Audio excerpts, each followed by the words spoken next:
It was a bright afternoon in the village of Avonlea, and Matthew Cuthbert was heading to the train station. He was a quiet man with kind eyes and a gentle heart. Matthew and his sister, Marilla, lived on their farm, Green Gables, and had recently decided to adopt a boy to help with the chores. Marilla had arranged everything with Mrs. Spencer, who managed adoptions in the area. When Matthew reached the station, he was surprised. Instead of a boy, there sat a girl, her face alight with curiosity. She had bright red hair braided into 2 pigtails and wore a plain, faded dress. Beside her sat an old carpet bag.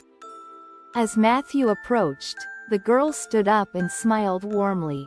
"You must be Mr. Matthew Cuthbert," she said. "I'm Anne with an E. Isn't it lovely to meet you?" Matthew nodded awkwardly. "But, we were expecting a boy," he said softly. Anne's face fell, her smile vanishing. "A boy?" she repeated. "Oh, there's been a mistake, hasn't there? You don't want me." Matthew, feeling sorry for the girl, cleared his throat. "Well, it's late," he said.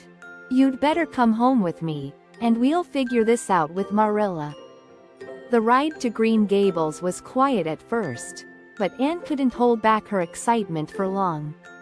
She admired the rolling fields, the blooming trees, and the sparkling streams. "Oh, isn't this the most beautiful place you've ever seen?" she exclaimed. "I've never been anywhere so lovely. At the orphanage, everything was gray and dull. But this is like a dream." Matthew listened, nodding occasionally. He wasn't used to so much chatter, but he found Anne's enthusiasm charming. When they arrived at Green Gables, Marilla was waiting at the door. She was a practical woman with sharp eyes and a no-nonsense demeanor. "Matthew, who is this?" she asked, frowning. "This is Anne," Matthew said, scratching his head. "There's been a mistake. Mrs. Spencer sent her instead of a boy." Anne's face turned red. "I'm so sorry," she said quickly. "I didn't mean to cause trouble. I can leave if you want." Marilla sighed. "Well, you can stay the night," she said reluctantly. "We'll sort this out tomorrow." That evening, Anne sat at the dinner table, her hands neatly folded in her lap. She couldn't help but marvel at the cozy kitchen, the warm fire, and the delicious smells of home-cooked food. "Thank you for letting me stay," she said softly. "I've always dreamed of living in a place like this. It's so different from the orphanage." Marilla didn't respond, but Matthew gave Anne a small, reassuring smile. Later, Anne was shown to the spare room. It was a simple room with white curtains and a small bed, but to Anne, it was perfect. She sat by the window, looking out at the moonlit fields. "Oh, I hope they let me stay," she whispered to herself. The next morning, Marilla and Anne set off to visit Mrs. Spencer. Anne was quiet as they walked, her head full of worry. "Do you think you'll send me back?" she asked timidly. "We'll see," Marilla said curtly. When they arrived at Mrs. Spencer's home, the cheerful woman greeted them with a broad smile. "Oh, Marilla," she exclaimed. "I hope you're pleased with the girl. She's bright and full of spirit." "There's been a mistake," Marilla said, frowning. "We asked for a boy."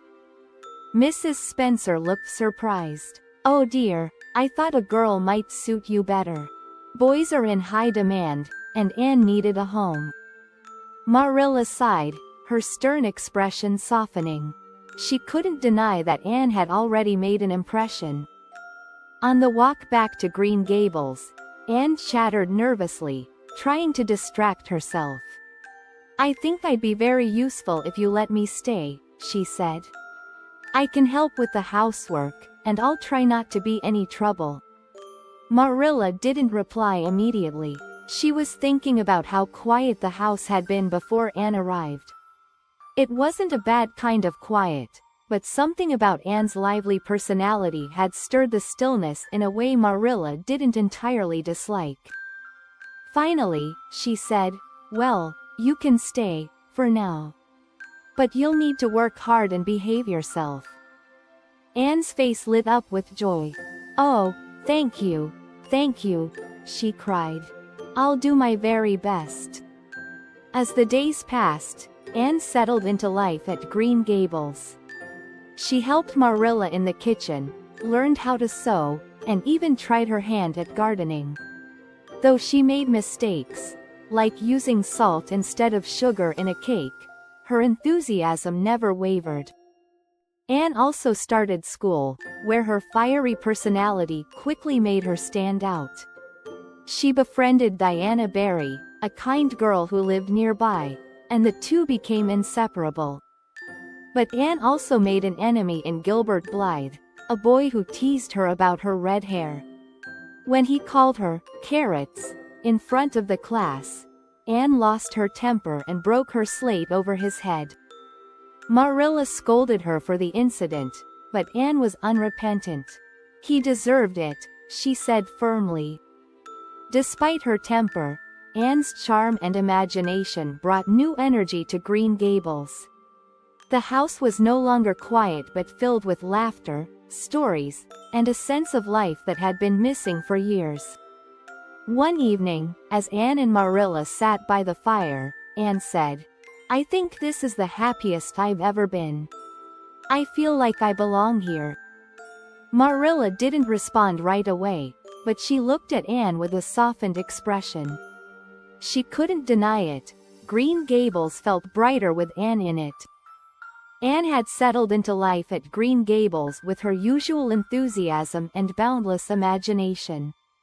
The days passed in a blur of chores, school, and moments of quiet joy on the farm. Each morning, Anne woke early to help Marilla with household tasks. Though her skills were far from perfect, her eagerness made up for her mistakes. "Anne, you must pay more attention," Marilla said one day after Anne nearly burned the porridge. "I'll try, Marilla," Anne replied with a guilty smile. "It's just that my mind wanders when I look out the window. The trees seem to be telling such lovely stories." Marilla sighed but couldn't suppress a small smile. "Daydreaming won't cook breakfast," she muttered, shaking her head. Anne's school life was equally eventful. Her fiery temper and vivid imagination made her a favorite among some classmates and a curiosity to others. Her best friend, Diana Barry, was her constant companion. The two girls spent hours together, sharing secrets and planning adventures. "Do you think we'll always be best friends?" Anne asked one afternoon as they sat in the meadow near Green Gables. "Of course," Diana said, smiling. "We'll grow up together, get married, and our children will be best friends too." Anne sighed dreamily. "I hope we have lives full of romance and excitement. Ordinary lives seem so dull, don't they?" But not everything at school went smoothly. Gilbert Blythe, the boy who had teased her about her red hair, remained a thorn in Anne's side. Though Gilbert tried to apologize for calling her carrots, Anne refused to forgive him. "I'll never speak to him again," she declared to Diana. "He humiliated me in front of everyone." Diana tried to convince Anne to let go of her anger, but Anne was stubborn. "When I forgive, I want it to be grand and dramatic," she said. "But Gilbert Blythe doesn't deserve that." One crisp autumn day, the children at school were assigned to write essays about their ambitions. When it was Anne's turn to read hers aloud, her classmates listened with fascination. "I want to be a writer," Anne announced. "I'll create stories full of adventure and beauty, and people will read them and feel inspired." "Why don't you write about real life?" one boy teased. Because real life isn't always as interesting as the world in my imagination, Anne replied confidently. Her classmates laughed, but Anne didn't mind. She was proud of her dreams, even if others didn't understand them. Back at Green Gables, Anne continued to find ways to brighten the Cuthberts' lives. One evening, as Matthew sat on the porch, Anne joined him with a basket of apples she had picked. "Matthew, don't you think the trees are happiest in autumn?" she asked. "Their leaves turn such beautiful colors before they say goodbye for the winter." Matthew chuckled. "I suppose you could say that," he replied. "But I've never thought about it much." Anne tilted her head thoughtfully. "You should, Matthew. The world is full of little joys if you know where to look." Matthew nodded, feeling a warmth in his heart. Though he was a quiet man, Anne's words often made him see the world in a new light. One of Anne's most memorable adventures involved a tea party with Diana. Marilla had reluctantly allowed Anne to invite her friend over, provided they behaved and didn't cause trouble. "I promise we'll be as proper as queens," Anne assured her. Anne carefully prepared the tea, but she accidentally used raspberry cordial instead of the juice Marilla had instructed her to serve. Diana, unfamiliar with cordial, drank several glasses and soon became dizzy and sick. When Diana's mother learned what had happened, she was furious. "I forbid Diana from visiting Anne again," she declared. Anne was heartbroken. "I didn't mean to cause trouble," she sobbed to Marilla. "It was an honest mistake." "I believe you," Marilla said. "But you'll have to prove to Mrs. Barry that you're responsible." For weeks, Anne and Diana were separated, and both girls missed each other terribly. Then, one day, an emergency brought them back together. Diana's younger sister, Minnie May, fell gravely ill with croup, and the Barry household was in a panic. Anne, having cared for sick children at the orphanage, rushed to the Barrys' aid. She stayed by Minnie May's bedside all night, keeping her calm and administering the treatment Marilla had taught her. By morning, Minnie May was on the road to recovery. Mrs. Barry was so grateful that she lifted the ban on Anne and Diana's friendship. "You're a brave, resourceful girl," Mrs. Barry said. "I misjudged you, Anne." Anne beamed with pride. "I only did what anyone would have done," she said humbly. Despite her many adventures and misadventures, Anne continued to bring joy and energy to Green Gables. Her vivid imagination and kind heart made her a beloved member of the community, and even Marilla couldn't deny the difference Anne had made in their lives. One evening, as Anne and Marilla sat together in the kitchen, Anne said, "I think I'm starting to grow up, Marilla. Do you think I've changed since I came here?" Marilla looked at her thoughtfully. "You've certainly brought life back to Green Gables," she said. "And perhaps a little mischief too." Anne laughed. "I'll try to keep the mischief to a minimum," she promised. Marilla smiled, though she didn't say it aloud. She wouldn't change Anne for the world. The months rolled by, and Anne grew more accustomed to life at Green Gables. Her schoolwork improved, and she developed a reputation for being both clever and imaginative. Yet, her fiery temper and deep sensitivity often got her into trouble. One such incident occurred during the annual recital at the school. Anne had been practicing for weeks to recite a dramatic poem. She envisioned herself standing before the crowd, delivering every line with passion and precision. "I want to make them feel the poem," she told Diana during one of their walks. "I want them to remember it forever." The evening of the recital arrived, and Anne was dressed in her best. Her hair was neatly braided, and Marilla had even allowed her to wear a ribbon. As she stood on stage, Anne's heart raced, but she channeled her nervous energy into her performance. The audience was spellbound. When Anne finished, there was a moment of silence before the crowd erupted into applause. Anne's face glowed with happiness. Later, Gilbert Blythe approached her. "You were amazing, Anne," he said sincerely. But Anne turned her nose up. "I'm not speaking to you, Gilbert Blythe," she said, walking away. Despite his efforts, Anne's grudge against Gilbert remained unshaken. At home, Anne continued to grow closer to Matthew and Marilla. Though Marilla rarely showed affection openly, her actions spoke volumes. She insisted on teaching Anne how to sew properly, despite Anne's frequent mistakes. "Why must seams be so straight?" Anne complained one afternoon. "It's so boring." "It's a skill you'll need," Marilla replied firmly. "And you'll feel proud when you do it right." Matthew, on the other hand, had a quieter way of supporting Anne.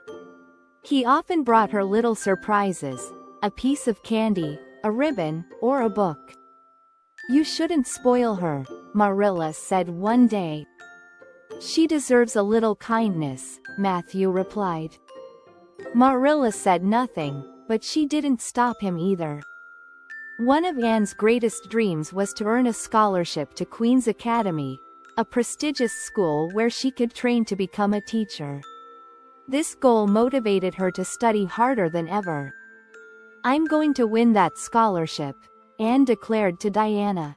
"Imagine going to Queen's and meeting so many brilliant people." "You'll have to beat Gilbert Blythe," Diana teased. "He's at the top of the class too." Anne frowned. "Then I'll just have to work twice as hard." Anne spent long evenings by the fire, poring over her books. Marilla watched her with a mix of pride and concern. "Don't push yourself too hard," she advised. But Anne was determined. "If I can succeed, it will prove I'm not just a mistake," she said. Despite her dedication, Anne's path was not without challenges. One day, while walking home from school, she overheard a group of girls gossiping about her. "She's so dramatic," one said. "Always acting like she's better than everyone else." Anne's heart sank. She didn't want to be disliked, but she also didn't know how to hide her true self. That evening, she confided in Matthew. "Why can't I just be ordinary, like everyone else?" she asked. Matthew shook his head. "You're special, Anne," he said. "Don't ever change who you are to please others." Anne smiled through her tears. "Thank you, Matthew. I'll try to remember that." Spring arrived, bringing new challenges and joys.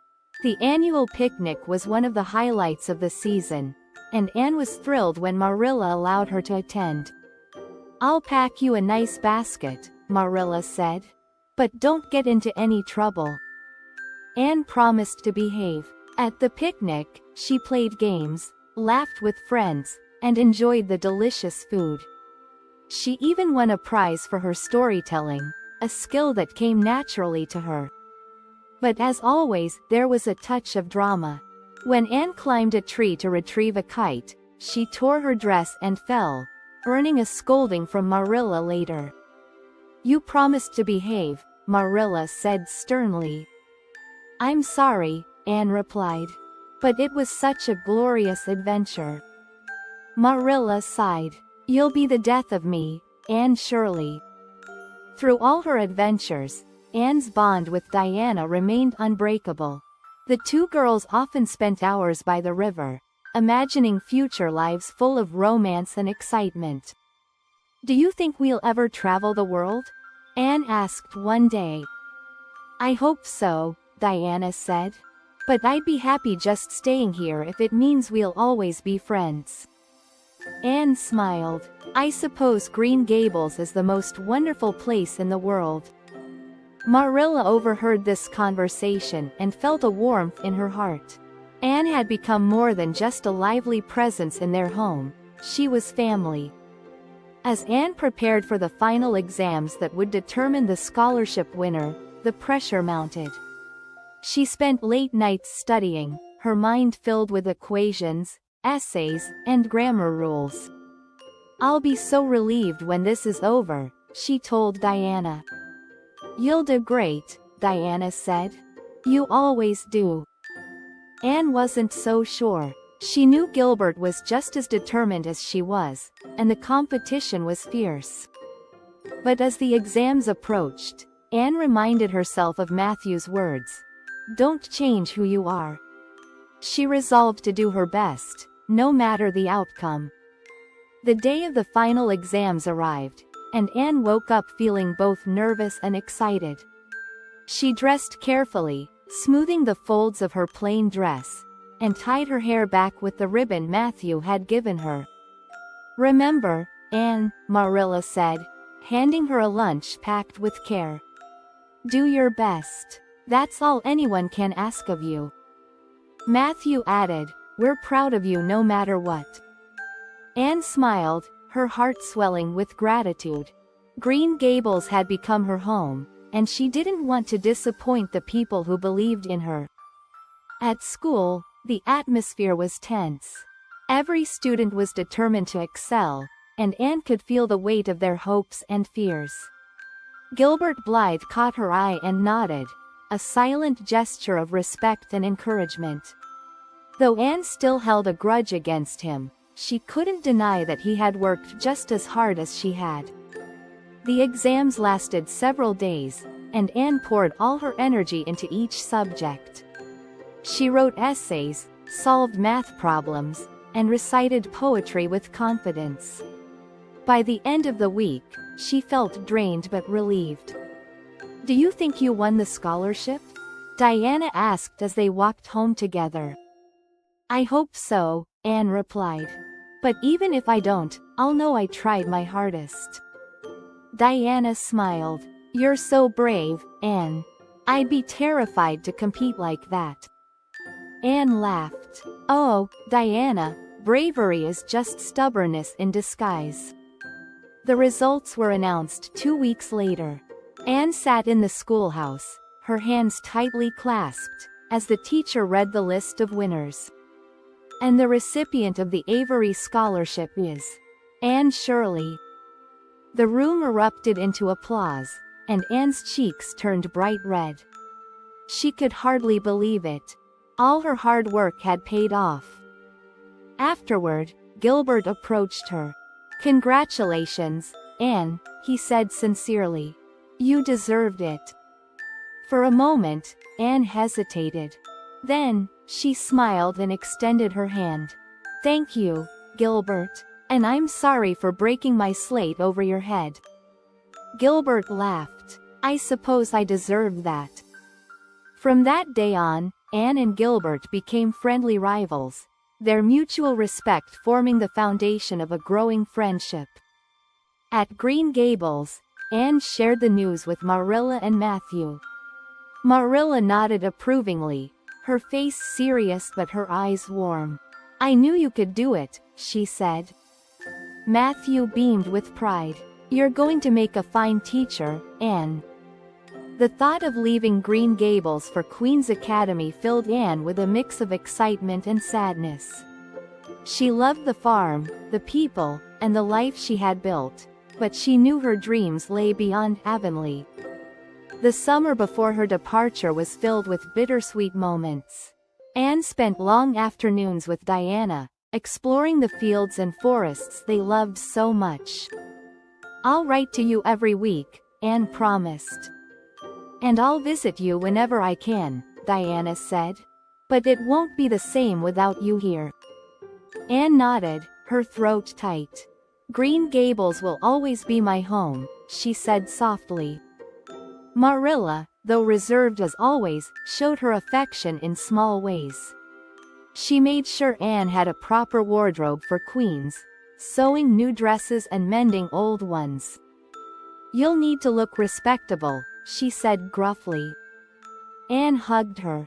"Thank you, Marilla. I'll never forget everything you've done for me." On her last evening at Green Gables, Anne sat with Matthew on the porch, watching the stars. "Are you nervous?" Matthew asked. A little, Anne admitted. But mostly, I'm excited. I want to see the world, Matthew. I want to learn and grow and make you and Marilla proud. Matthew placed a hand on her shoulder. You've already made us proud, Anne. Anne smiled, tears glistening in her eyes. I'll always carry Green Gables in my heart. The next morning, Anne said her goodbyes. Diana hugged her tightly, promising to keep their friendship alive no matter the distance. Marilla gave her a firm but loving handshake, her eyes betraying the emotion she tried to hide. As Anne climbed into the buggy, Matthew waved and called out, "Be yourself, Anne. That's more than enough." Anne nodded, her heart full. "Goodbye, Green Gables," she whispered as the farm disappeared in the distance. At Queen's Academy, Anne quickly proved herself to be an exceptional student. She made new friends, learned from inspiring teachers, and explored a world of possibilities she had only dreamed of before. Yet, she never forgot the people and places that had shaped her. On weekends, Anne often wrote letters to Marilla, Matthew, and Diana, describing her experiences and sharing her hopes for the future. Her letters were filled with the same imagination and warmth that had endeared her to everyone at Green Gables. By the end of her first year, Anne had achieved remarkable success. She had not only excelled academically but also grown into a confident, thoughtful young woman. When she returned to Green Gables for the summer, she was greeted with open arms. Though her adventures at Queen's had broadened her horizons, the sight of the familiar fields, trees, and farmhouse filled her with a deep sense of belonging. "Home is the place where your heart feels most at peace," Anne said to Marilla one evening. "And Green Gables will always be my home." Marilla, her face softening, replied, "And you'll always have a place here, Anne. No matter where life takes you." As Anne looked out at the setting sun, she felt a surge of gratitude. Her journey had only just begun, but she knew she would face every challenge with the strength and spirit that Green Gables had given her.